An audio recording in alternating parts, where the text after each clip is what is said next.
Sabe, às vezes eu paro e penso assim, imagina um mundo sem internet, sem computador, sem nuvem. É difícil até de conceber, né? Totalmente. Como é que as civilizações antigas guardavam o conhecimento mais precioso delas? As histórias, as descobertas? Como garantiam que as ideias sobreviveriam? Olha, essa é uma pergunta fundamental, porque a forma como uma sociedade armazena informação, a tecnologia que ela usa para isso, diz tudo sobre o que ela valoriza. Isso é interessante. Então, se a gente olha para as primeiras bibliotecas, que, pelo que eu entendi do nosso material, eram tipo registros de imposto e colheita, Isso. isso quer dizer que o que eles mais valorizavam era o controle, a economia. Mais do que poesia, por exemplo. No começo, com certeza. E essa é a beleza da história.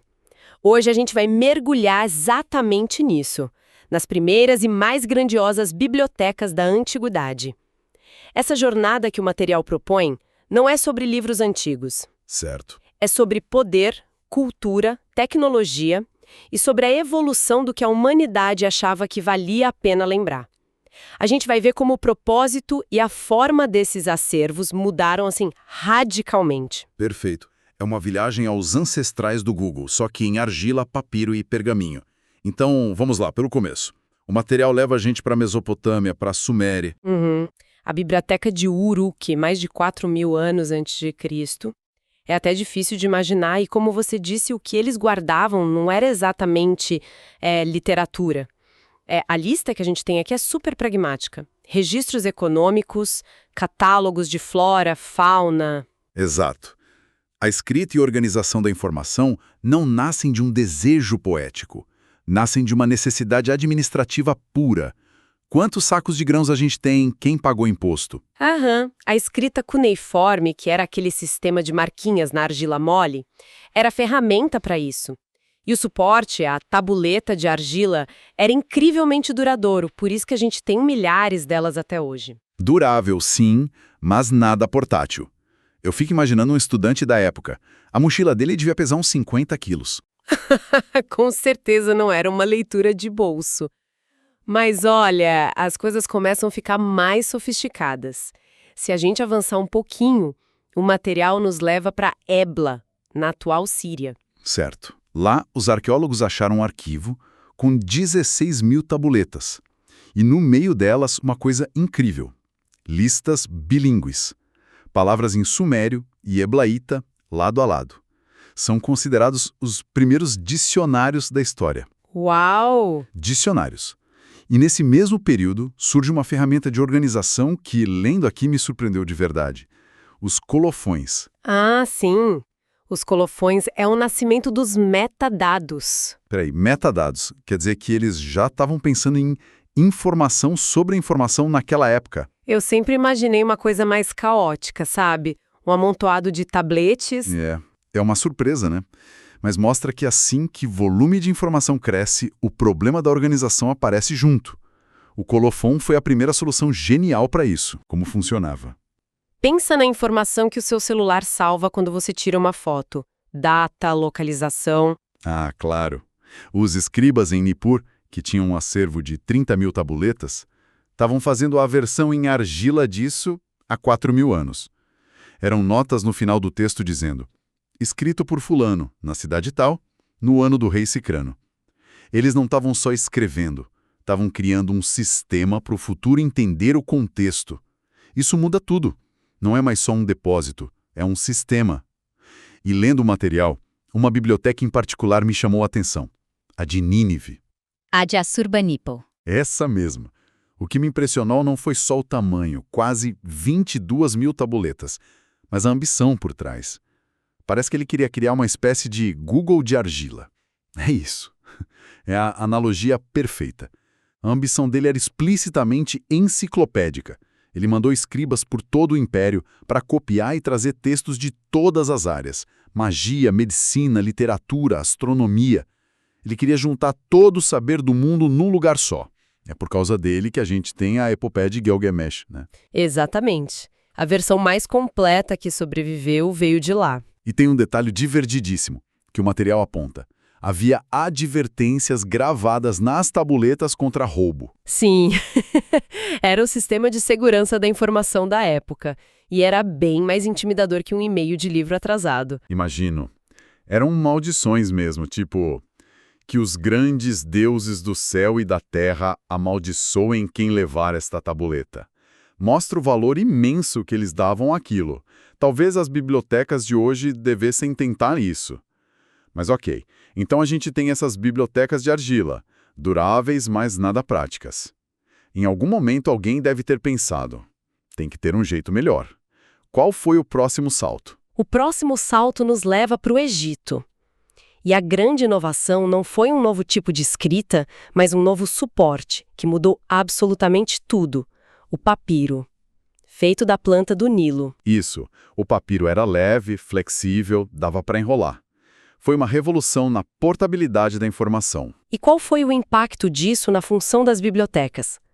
Por quê? Se a informação fica mais fácil de usar, o propósito do lugar onde ela é guardada também deve mudar. Muda completamente. No Egito, as casas da vida, como eles chamavam, eram ligadas a templos e palácios.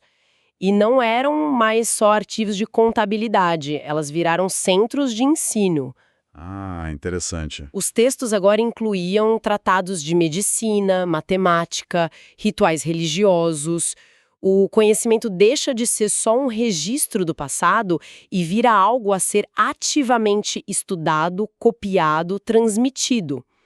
E é nesse contexto que a gente chega no nome que todo mundo conhece, mesmo sem saber os detalhes, a Biblioteca de Alexandria. Os números que as fontes dão são absurdos, são espantosos para a época. Estimativa de 500 a 700 mil rolos de papiro. Como eles conseguiam gerenciar isso? Essa era a grande questão. E a resposta deles foi tão revolucionária quanto a própria biblioteca. Alexandria não era um arquivo morto, era um centro de pesquisa pulsante, ligado ao museu. E para organizar tudo, um erudito chamado Calímaco criou uma ferramenta, os pinaques. Pinaques? Elas são... O que era exatamente? Tipo um catálogo de fichas. Era mais que isso. Pensa numa espécie de metabiblioteca. O primeiro grande sistema de catalogação da história. Calímaco não só listou os rolos, ele organizou por áreas do conhecimento. Dentro de cada área, ele listou os autores em ordem alfabética, com uma pequena biografia e a lista de obras. Ele criou um sistema de recuperação da informação. Se alguém quisesse todos os tratados sobre medicina, os pinaques mostravam onde procurar naquele mar de rolos. Uau! É uma invenção tão importante quanto a própria biblioteca, então. Sem dúvida. Mas Alexandria, com todo esse brilho, tinha uma rival, certo? A pesquisa aponta para a Biblioteca de Pérgamo. Exato, na atual Turquia. E essa rivalidade foi incrivelmente produtiva. Pérgamo tinha um acervo menor, mas ainda impressionante, uns 200 mil volumes. Eles tinham uma tecnologia própria, né? Sim, e a lenda diz que a rivalidade com Alexandria, que teria proibido a exportação de papiro, forçou Pérgamo a aperfeiçoar o pergaminho. Feito de pele de animal. Então a competição impulsionou a inovação. Uma história que se repete. Exato. O pergaminho era mais caro, mas bem mais durável. Dava para escrever dos dois lados, até apagar e reutilizar. A existência dessas duas mega-bibliotecas competindo mostra o quanto o conhecimento virou símbolo de prestígio e poder. Ok, então temos esses dois gigantes, Alexandria e Pérgamo, que são centros para a elite intelectual. Quando é que o conhecimento, digamos, sai do palácio e vai para a rua? Essa é a grande contribuição dos romanos. Eles herdaram essa tradição e adicionaram um elemento transformador: o conceito de bibliotecas públicas. Isso é uma mudança de paradigma. Total. A partir do século I a.C., as bibliotecas começam a se espalhar por Roma e pelas províncias do Império, com acesso aberto ao público letrado.